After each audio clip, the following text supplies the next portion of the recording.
and warm up those relationships that we've had for 50 years. You know, Meals on Wheels has been around since 1971, I believe. We just celebrated our 50th anniversary, and so being able to get back out there again. You know, I was a member of Rotary in Bixby and Sand Springs in my past life when I worked for the Boy Scouts of America here for about 10 years, and then was with the Red Cross for a couple of years doing fundraising and development here in town, and then moved over, as I said, to Meals on Wheels. And I love it. I love what we do.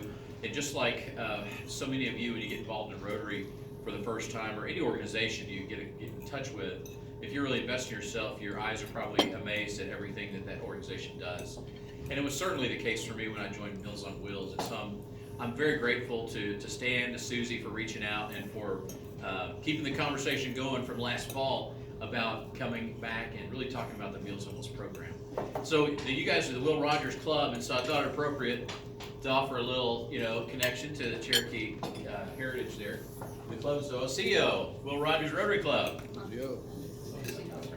So I'm not registered Cherokee myself, but my great-great-grandmother, according to my grandfather, was Cherokee. We're never on the roll as far as we can see, but so we've cherished that legend, at least that story from his talking about his grandmother, and so we take that for gospel, and so we're proud to say we're part of that. I'm from Tyler, from Earl Campbell country. If you're familiar with the Tyler Rose, played for the Oilers back in the day professionally, but still around, hawking sausage. Got a great barbecue and sausage company going down there in Tyler area. Really good guy, Earl Campbell. So proud to share a hometown with him. Isn't there a Rose Festival there? What's that? Isn't there a Rose? There is something of a Rose Festival there. It's called the Rose Capital, of the world. I don't know. Growing up, that's what I said. But the Rose Capital of Texas, certainly. And it's got a great rose industry. It's just outside of Tyler, most of them in Lindale, in that area, just a neighboring community to Tyler. But yeah, every year there's the Rose Festival. There's a Rose Queen. Every year there's like a junior in college is that person's turn. One of whoever is in the court. It's a whole thing, folks. All the communities in the area. We've got a friend, we've got a church, my wife and I, just more personally, I can talk a long time, actually. I said 20 minutes, that might not have been true, because I can talk, friends. But the church we go to here in town is South Tulsa Baptist Church, 101st and Sheridan. And there's a friend there we sing in choir with. She was in Rose Festival, her mom was in Rose Festival, her daughter's in Rose, and so it's a whole thing, and it's fun to still hear about the festival going on there. But yeah. Yeah, we had a resident at Monroe who was a Rose Queen. Oh my goodness. Oh, that's huge. Yeah. Good. Thanks for that, for reminding me of that. Great. There's a rose garden there if you're ever in East Texas in the spring. Rose garden's really nice to see there. But as I said, I'm honored to come and talk about all the great things that Meals on Wheels does. And as Stan was talking about all the volunteer opportunities that are really hitting you guys, I thought this is perfect because I'm the director of volunteer services. And so, what better opportunity? I will plant a seed. We are very open to you guys coming and hosting a meeting there. We talked about maybe April, but there's nothing in stone, so nothing to count on right now. But that's certainly an option we want to encourage, is to host a meeting there and get to tour the facility, meet more of our team, and hear even more about how you can get involved if you like as a Meals on Wheels volunteer or donor. They take those too. I'm just a volunteer guy. So Meals on Wheels, the mission of Meals on Wheels is to deliver a meal and caring contact to the elderly and disabled homebound throughout the greater Tulsa area. Now that's a large area we serve, and we serve about 2,200, not quite 2,200 clients. We have some that will go on long holds, so we resist really saying 2,200 sometimes because we'll have long holds where they're in the hospital or they're on vacation, families come into town to take care of them, so they may not be meal recipients during that time. So it fluctuates some, but we certainly are over 2,100, and that number's in here as well. But really, the two things we combat, and I'll talk more about the geography. There's a slide for that, so I don't want to steal its thunder. In the mission, really the two big things we combat are hunger and isolation. And both of those are 100% curable, right? And it's made possible by that meal and that caring contact. And that's done far and wide, that's done by the power of our volunteers. Our meal delivery drivers, our meal packers that get the bags ready for the drivers to pick up, the site leader at a location that helps coordinate the meal packers and pack the meals with them and greet the drivers. The kitchen team, Trio, is the kitchen service we contract with. At many Meals on Wheels operations around the country work with Trio. Not all will, but we've contracted with them locally. They'll cook the food at our location, prepare it, they secure it. Usually it's bought by Cisco, through Cisco. It's not donated, but it's part of that budget. Part of that agreement is they secure the food through Cisco, prepare it, freeze it currently in the model we're under now. You'll hear more about that in another slide, and then rotate it out into service after about 3 days of being frozen to get those out to the clients. So they'll deliver to a site, and then our volunteers, as I said, the site leader, meal packers will prepare it for our drivers to get out. But none of that would happen without the volunteers. We can get the food ready and get it to a site, but then it would just sit there and thaw, and not do any good. So our volunteers are the ones that really help carry out the mission of Meals on Wheels. Now, the caring contact, one of the mottos we say in Meals on Wheels is more than a meal. One is together we can deliver, and the other one really describes the mission as more than a meal. And it talks about, really addresses the caring contact and what that means. But as I said, it's about 2,100, 2,200 if you're looking at the bigger number. Homebound clients in the Tulsa area, we provide meals, wellness calls, pet food for their pets once a month. You'll hear about that PAWS program. Our care navigation system that really identifies the need for PAWS and the need for home safety projects done at the site. And it's a growing need for volunteers. When the pandemic hit, we went to a model of 7 frozen meals, 1 day a week. Okay, so that was under the idea of, let's get our ducks in a row, see what we're dealing with this COVID thing, and carry on as safe as we can, which was great. The issue was then we want to go back to, we're open again. Let's bring it on. We're flame on we want to go back to multiple day delivery. So in the meantime, though, some of our volunteers, they might move, they might get involved in other things, or they might pass away. Maybe they're no longer with us. And so the growing need is for that volunteer input, for more volunteers to come in, tell their friends, and volunteer that hour a week that it takes to deliver a volunteer route here for our clients. So that growing need for volunteers is vital. The care navigation system I'm going to move on to, and I'm trying to move quickly, but if you have questions as I'm talking, feel free to interrupt me. I have an 8-year-old at home. He does it all the time. So yeah, I won't take it personally. But our care navigation system, it's really a neat thing that was designed and has been built over the last 5 years probably. And I'd say it started before then, but the technology we've been able to use and implement in the last 3 or 4 years really has brought it to the next level, and it's grown beyond that. When we have a driver go out, for instance, let's just go here. When we have a driver going out and delivering meals, they're doing more than just delivering a meal. They're also checking on that meal recipient. They're checking on that client because there's a face-to-face opportunity. Now, that was one of the heartbreaking things about going to the current model we're under, is where we were, in some cases, some of our sites, we operate now in about 12 different sites all around the Tulsa metro area. But if we're delivering 5 times a week and we go to 1 day, we've lost 80% of the opportunity to check on that person face to face to see if Stan's really okay. How you doing there, fella? You doing, you okay? How's the dog? You see you got a dog there. You get pet food. Those kind of conversations can't happen if we're those other days of the week. So we have some other programs that have really jumped in to fill the blank while we're getting back to, we haven't been, or getting back to meal delivery multiple days, called Wellness Check Callers. And that's another program you'll hear about on a slide shortly. But through the meal delivery, through the Wellness Check Callers, just to do the shorthand of it, we're able to assess the needs of a client based on those conversations, those contacts. And there's a smartphone app that our volunteers use for wellness check calls, for driving, even our pet food delivery folks, which is the 3rd Saturday of the month. It's called PAWS, stands for Pets Assisting in the Wellness of Seniors. Kind of cute, right? PAWS.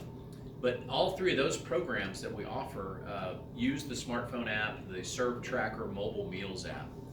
And that allows a volunteer not only to have the route where they're driving for the drivers, know where they're going, next person, it's geofencing, so it's got it all mapped out for you. That's convenient. You can let us know if you delivered a meal, that's great too. But there's a place there for comments, driver's comments, and a change in condition, which is a little more urgent note to pass on.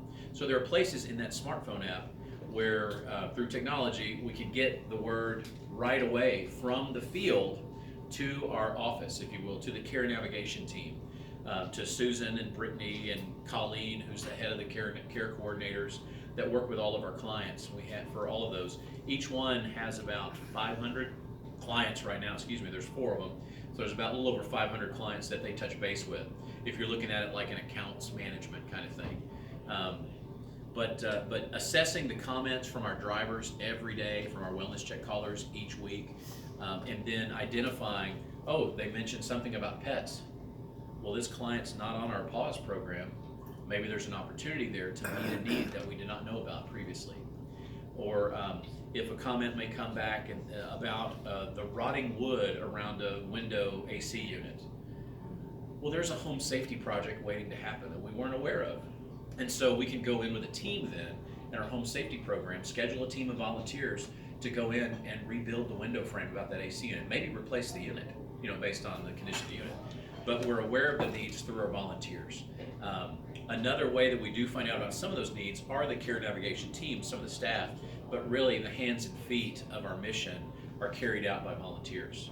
And it was inspiring when I learned about the care navigation system. And so that's why I want to take time to talk about it. That so much of it is done through a phone call by the wellness check callers, or just seeing and visiting that person. Again, that's combating isolation. And when we do those, when we carry out the mission through those little things, those aspects of our project, or those programs of our mission, if you will, we're able to combat hunger, yes, but that isolation, as I mentioned, is combated, to let them know or remind them they're not forgotten. They may be, regardless of their age or their stage in life, or how they may feel like no one cares. We're there and we care. You are remembered, even if they're the only friendly face we see, or they see is from our people. One day a week, we're reminding them that somebody cares about them and thinks of them. It allows them, enables our clients to stay independent a little bit longer, to survive in place, if you will, in their own home for a little bit longer, a little bit further, one more week, one more month, through the support that Meals on Wheels can provide. And so it's an awe-inspiring thing. It's very humbling to consider that I'm a part of an organization that does that every day for hundreds of people, thousands of people, technically, through our Tulsa metro community. So on meal delivery itself, sorry, I can preach too, so I get that mode going. But it serves me well when speaking of mission. So in delivering meals to homebound clients, I mentioned this earlier, it's great to work in pairs. However, it can be done by someone on their own, somebody by themselves. You don't have to have 2 people in a car in order to deliver a meal. And the beauty is you pick it up at 11, as I mentioned. You have about an hour. There's about 9 stops on average for our volunteer routes, so that someone can pick up at 11 and get done about 12. In some cases, 45 minutes, 12:15 maybe, if it takes a little bit longer, and get on back to work. We talk with some companies who will even match a volunteer hour. So the employee may give an hour, and then the company will match an hour and donate that hour to them to have lunch, to give them a little more breathing room and make that happen. I mentioned smartphones, talked about the app, text messaging capability, email, yeah. Any questions on this one? Areas of meal delivery, finally, what area do you serve? So I'm talking about the greater Tulsa metro area. And what that means is basically the circle of all the communities around us. Owasso, Broken Arrow, Bixby, Sand Springs, Sapulpa, and Glenpool is in there. Jinx, of course, is part of that as well, but all the way around. And we're in a different part of the community pretty much every day. Monday's a heavy day and this is in regard to the 1 day a week program of 7 frozen meals. one day a week. Monday, you can see where we are, Broken Arrow, Sand Springs, Sapulpa, and Southwest Tulsa, which is out of 101st and Sheridan. It's my church. That was an easy get, relationships, right? No matter what you're in, if it's nonprofit or sales, that relationship management helps move the mission along. And so that's really helped us a great deal. We had fewer sites in the last 6 months. We've been able to add about 3 or 4 additional sites, really going from just using a building to having a relationship with that organization, usually a church. It could be like we're in Tuesdays for Northwest Tulsa, we're in the North Mabee Salvation Army Boys and Girls Club off MLK, and it's 3001 MLK or 3001 Cincinnati, depending on which way you're standing, looking at the street sign up there in the Northwest area. And they love us. It's a great relationship. We had to work on access to the building, and in some cases, a church can just give us a key, but those are logistics kind of things that we deal with to help make the mission happen. I was just up there today. Now, Wednesdays, the south side location on Wednesdays, if this were something that you would consider doing as an individual or your company or church, what have you, on Wednesdays, I'll tell you, you can pick up right at our building. We've got a new facility we moved into October 7th last fall. We're going from a 6,000 square foot building for 32 years. That was a converted tire garage. Really, you look at the building, you can tell this was an auto shop or something. And made it happen there for 32 years, moved into this 27,000 square foot state-of-the-art facility, if you will, with a kitchen that's 8,500 square feet. I mean, it's mind-blowing to think the capacity for mission growth that we have now. Jim, you saw it. Yeah, we took you around. It's beautiful. Yeah, thank you. I wish I could take credit for it, but Oh, I thought you did. yeah. But to see the washroom that we have in the kitchen there now is about the same size as the whole kitchen was at the other place. And to think they carried out the mission there for 30 years is it's incredible. We're able to actually have people into the building. One of the things that I love is that there's an engagement center, engagement room that's maybe about half the size of this, where we can have receptions and that kind of thing. That's where we do meal pickup on Wednesdays for the south side area. But there's across the hall, there's a training center, volunteer training center, that seats, right now it's set up for 64, but it could have about 100 in there.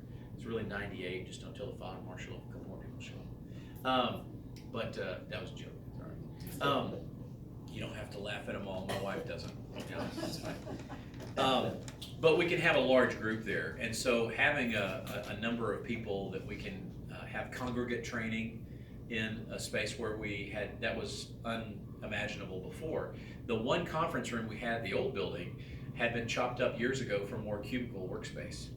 And so there was not even a conference room for their staff meeting or for board meeting. The board was they were trading places who was hosting the board meeting each month. And now they can meet there. I joked about having a Super Bowl party there. It didn't quite happen this year, but I'm working on it for next year. Am I over time? No, you're fine. Oh, great. Okay. Scott, Yes. the use of the containers when you built that building is most fascinating. Was that an architectural concept, or was that a cost, or how did that arrive? Thank you. Yeah, that was an architectural concept. We wanted the building to stand out, and it sure does. It's certainly memorable. Even our marquee on the corner is a Connex box, and we actually used that one for storage. A lot of our home safety equipment, not all, but some of our home safety equipment and supplies we're able to use and store them there, as well as some others, storage space inside the building.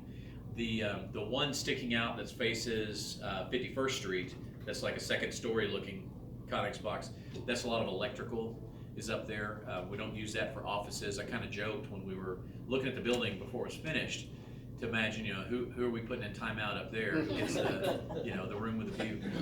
We do have another one that faces more of the Tandy Y, that faces to the east, that sticks out towards the parking lot a little bit, in the flower bed. And we do use that for storage as well. In fact, that inside, it was kind of interesting. It says retail shop on the door, and we don't have a retail shop. But the idea is it's a pop-up shop opportunity. If we had a reception or some event there in the building, which is big enough for us to have now, then we could make things available like Meals on Wheels shirts or ornaments or that kind of thing. But that's many months down the road. We're not planning on that this year. But we do want to bring the community in, and so having a building like this with the opportunity to bring communities into the building, to see it, to experience, to do projects there, that's really our hope, is to engage the community. When we had, with the facility itself as well as the mission, when we had the move-in and we had the ribbon cutting in September, finally moved in October, we had a volunteer open house later in October, right after. And that was the first opportunity to have volunteers together in one place since, I mean, certainly before me, but you know, pre-pandemic, I couldn't tell you. I think the last thing they did, I heard about this, was when the first Downton Abbey movie came out. They rented a theater as like an appreciation, and got everybody together, volunteers, to see the first Downton Abbey movie. Remember that 2 or 3 or 4 years ago? And had not been able to get together since, or had not gotten together. So bringing the volunteers together in October, later in October, was such a sweet opportunity for me to do that. And there was such great, sweet fellowship there, and the people that shared stories, that talked about their parents that volunteered when they were kids, you know, riding along with their grandma, and now they're volunteering as a grown-up. The legacy, being able to hear those stories and give them the opportunity, has been very rewarding in my shoes, to hear those stories, and certainly keeps us going. But yeah, that's a good question about the Connex box. How many was there used total? 4? Yes, there were 4 now, and then there were 4, and then the storage marquee. So I guess 5 technically. Yeah, the third and fourth one were kind of cut up for part of the wall along 51st Street. There, as inside, they're just lining the outside of the wall along 51st. But yeah, I think there were about 4 that were used for that. Yeah, that's pretty clever. I wish I thought of that idea.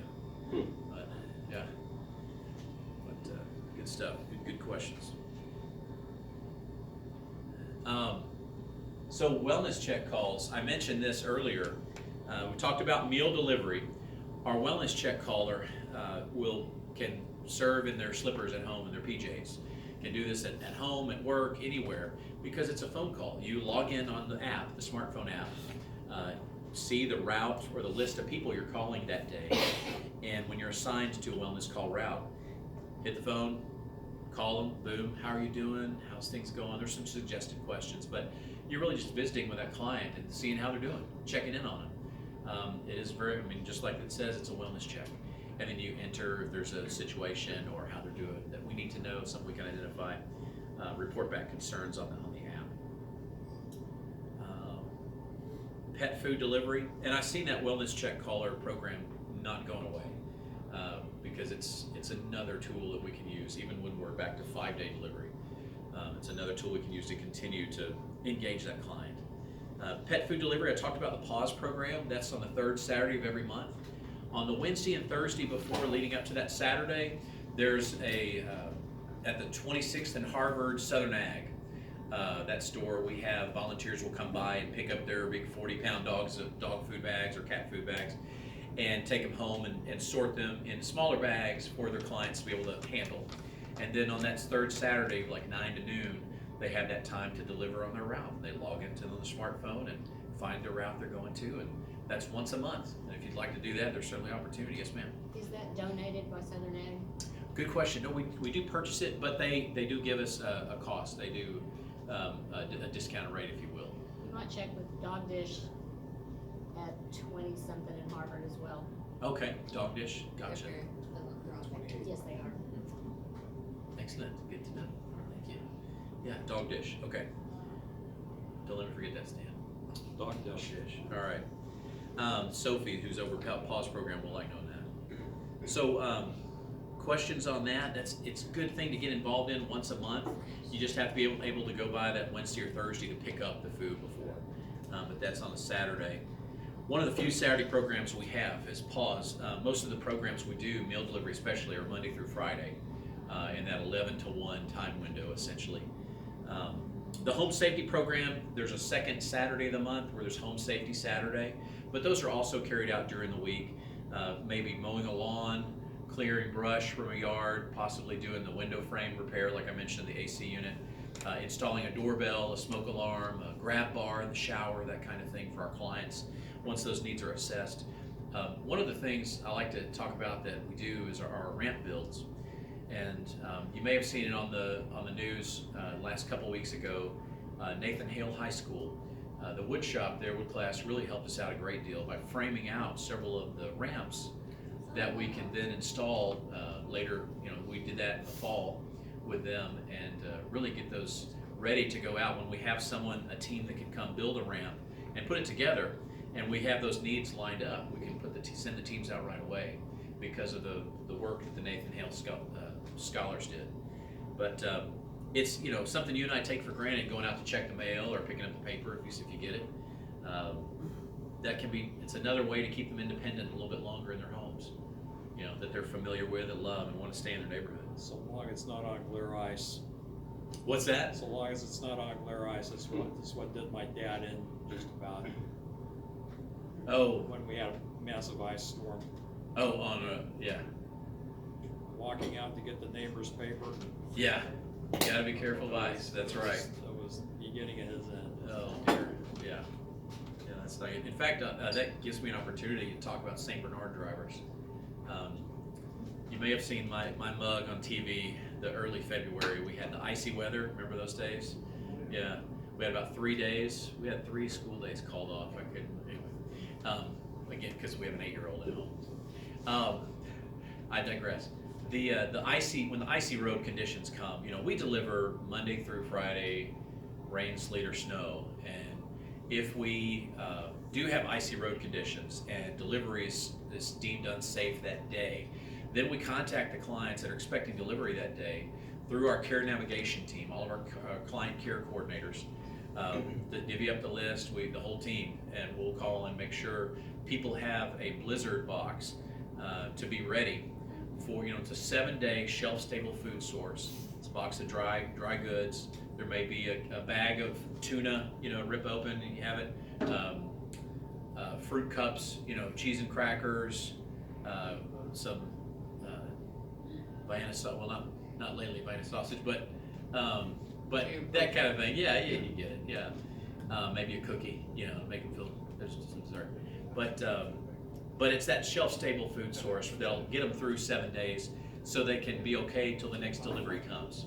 Now, if there's some that do not have that shelf-stable food source, maybe despite the note we put on there, do not open until, you know, Xmas, or, you know what I'm saying, here's a caveat to open this, keep this until then. Some will open it as soon as they get it, and that's, we understand. So each day of the icy weather that we had in early February, there were at least a dozen or so clients that we had to deliver to. And so, back to St. Bernard, that I mentioned earlier, we were able to reach out to those drivers, we call them our St. Bernard drivers, that have 4x4s or a 4-wheel drive and felt comfortable on the icy roads. Maybe they moved here from up north, you know, whatever the case may be. They can get out there and they feel confident and can do it and deliver. And we had everybody that needed to have a meal got one through those icy road conditions because of our St. Bernard team. And again, you know, without them, it wouldn't have happened. And so there were 3 solid days of service there where it was made possible. But you know, meal delivery drivers, that's our biggest need that we have always. Going back to multiple day delivery, you know, when we started, actually at the beginning of the pandemic, we didn't even have volunteer drivers 1 day a week. We had about 10 or so paid drivers that we had. They were contracted. We hired them just for that purpose until they figured out what the organization wanted to do. And so moving to volunteer, when I came on in June, we had 120 volunteer drivers, which was great. That's nice. But we needed about 225 at the time for the clients we had. We were in the 1700s at that time, clients, and had a big waiting list. So by the time the year ended in January, actually sometime in January, we were able to do away with our waiting list of clients, grew to 2,100 or more, as I've said, and have 240 volunteered meal delivery drivers. So we're able to double the number of drivers in the last 6-7 months. Partly in fact to the people we were able to engage following the Thanksgiving Day event. For about the 7th year now, we have engaged the public on Thanksgiving morning by giving them an opportunity to serve with their family before everybody enjoys football and turkey at lunch and later in the day. And we started out by saying, okay, let's do 800 clients, provide them with a hot turkey meal. You know, it's all frozen right now, right? So this is also a special because it's a hot meal, which is where we want to go back to. So having that Thanksgiving turkey meal, hot meal provided to them, 800 clients, we'll probably need about 200 volunteers. Now that's, and their families. So with our new building, we created this whole system where they come in at a certain time slot just to manage traffic. They came in, they had a photo wall, they get pictures with the family to try and make it a fun, engaging event for the volunteers. Get a thank you note. Here's a Thanksgiving card to give to the volunteer, give to the meal recipient to let them know, you know, we love them. And here's the meal. We appreciate you. Here's some swag for you as a volunteer. And then they take off when they want to. That's a 30-minute window to get their things and enjoy the fellowship of others and get on the road for their route. So, but being able to engage those people beyond the one-time volunteering event was really a boon to our volunteer growth, I feel. Looking at how we were able to engage them beyond Thanksgiving by saying, hey, we do holiday delivery. We do alternate days during Christmas, for example. That's coming up next in December after Thanksgiving.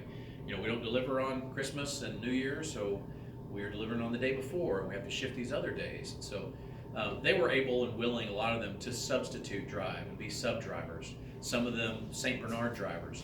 And a good handful of them were able to say, yes, yeah, we saw you in the media, we had a great time with our family, what can I do to help? And we're able to give 1 hour a week right now in that volunteer meal delivery capacity.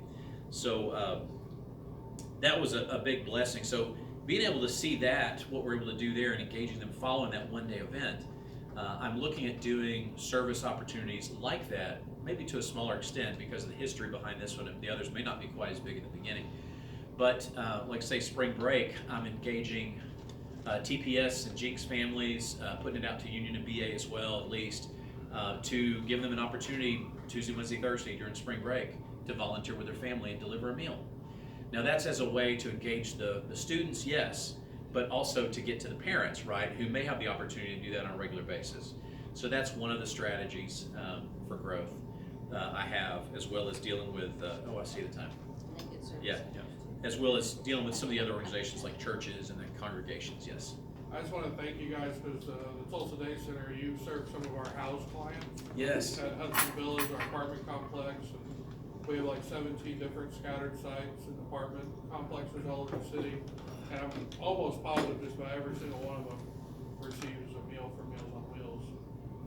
So it's really appreciated. We did like 400 people last year, and I think most of them are on your list of receiving meals until they get on their feet 100%. So Yeah. it's a really cool partnership. Could you speak to that just real briefly about some of the other partners that you work with? Yeah, certainly. So there's that, like you said, the day center and through the villa there, we're able to serve several clients, and there are multiple housing facilities, if you will, apartments and townhomes, that kind of thing, where several people are together that we're able. Murdoch is one of them. Do you do the yellow apartments, the mental health? Yes, we do. Yeah, there are. I can get you a list of them. Yeah, There are sure. several. Yeah, we talk about the downtown routes. In fact, of our sites that have grown recently, the newest site is at Holy Trinity Greek Orthodox Church, 12th and Guthrie, not too far from here. They deliver on Fridays of 11 o'clock, just right down the street. Stevie Saras over there, one of the church members, came to us, was a volunteer. But those are some of the areas that they're serving now because of that new site. Being able to take some of the routes that we were serving from Midtown at Grace Lutheran Church at 5th and Lewis on Fridays, moving a few of them over here and give an opportunity for more of their church members and anybody to volunteer and drive right out of here just down the street at Holy Trinity and serve exactly those spots. We were talking about the growth for that location. We call it the DT or downtown site, and have that opportunity to do. So my number here, I've got cards around. If you see the card that says become a volunteer, that also has my name, phone number on there, email address. I've got some of those at the back as well. I would love to engage you, your company, your team. You can come to the building, do a corporate retreat, half-day retreat or something, do some planning to get out of the office, just get rid of, the other distractions you have at work. Come do that. Come see me. Yeah, we'll take you. I'll tell you one last thing. Come on up, because I know I need to wrap it up. But I'll tell you, in order to get back, the bottom line is, in order to get back to multiple day delivery, we have the opportunity then for about 600 more driver spots to get to 3-day delivery. Going from the drivers we have on whatever day of the week it is, 1 day a week for each client. If we go to 3-day, there's an opportunity. There's 600 spots there, so another 400 or so volunteers gets us to 3-day delivery. We want to get back to 5-day, and so then you're looking at another 800 or so, 700 and change. Now those are opportunities. Some of our drivers now are able to drive multiple days. We will, that'll affect the numbers, but the opportunity will not go away for the need for drivers for some time. And so I want to encourage you, if you felt moved, come see me, reach out to me. We can talk about your group coming, that we want to have the club come, or your company or church, come see us, give a tour, and learn more about what Meals on Wheels does from people other than me, because you've heard me talk. All right, thank you.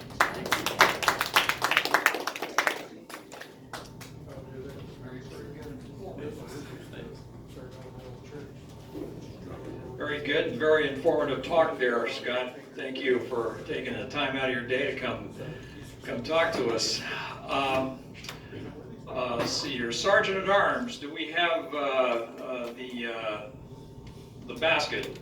Of course. Okay. Whoever, or Scott, can we enlist you one more time to reach in and pull out a ticket and see who gets the? We'll See which ones I should get. Yeah.